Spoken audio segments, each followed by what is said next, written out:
Hi guys, another day, another vlog. For today's video guys, so nanudlay na ko ani guys kay maadto na mi sa school, magdali-dali day mi kay si Kuya Zion na dito sa school, then magsabay rami og paniud to. Tapos ako ra man gipatod si Kuya Zion ganina ni sa iyang tita Dayday sa school. So munang ako maadto na mi kay alas 11 na mag-uban na mi ni iya.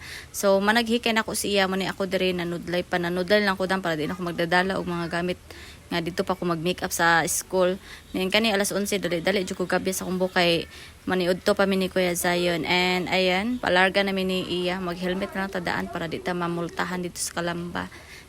And init kayo guys, alas 11 tuto kayo ang adlaw pero laban ng gihapon ta ani. And ayan, mag-start na mi. And nakakabot na biday mi diri sa secret. And mo to nga gikuha naman na mo si Kuya Zion, wala na ko ka video. And nasulod na mi diri sa food court. Unya guys, kay wala man ko naka-withdraw kay offline man tana ng machine sa Land Bank og appeal po dito sa BDO. So wala ko'y dalang money ani guys. And naman ko'y suki nga karinderya diri. Mayo kay buutan jud kay ni akong suki diri. Diri mi ila ka Ate Maribon. So nihangyo jud ko ti, wala ra ba ko ka-withdraw ti, wala jud ko'y kwarta diri. So ana ko pwede ibalik ra nako niya ang bayad. Yung sugot po dayon siya guys. Siya way problema niya. Kaila ra mi ba kay sige ko kada mukaon ko dos Kalamba sa ila ra ko mo kaon bitaw kay ganan basta ganan ra sab ko. So mayor gyud dining natay suki-suki no kay makautang ra gyud tap. So medyo pabaga ra jud kog naong ani guys. Tinuod gyud na wala jud koy kuan kay nagkuan jud ko nga maka-withdraw nda ko Land Bank ra manggod ko sa BDO niya. Timing kay ayo pod nga offline. So wala na ko nya ubang ATM machine kay nagdali pud mi kay malit na niya mag alas 12 na magud mi adto na ni udto. So malit na yung mga bata mo tong wala na lang ko nilibot pa sa ubang kuan sa ubang mawithdrawhan. So mo to nga nakaabot na mi diri sa school.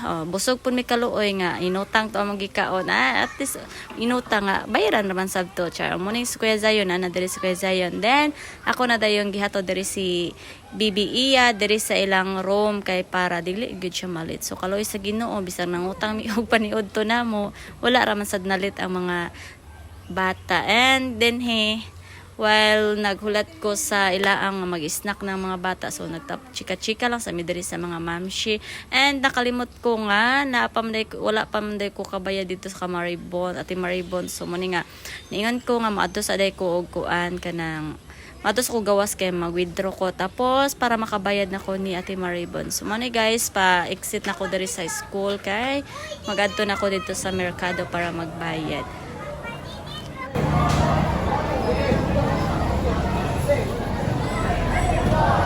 And doon ako diri sa exit. So nan ako diri sa kalsada guys. So kanta-kanta lang ring nakautang og paniud to ba. Pero okay ra kay na guys.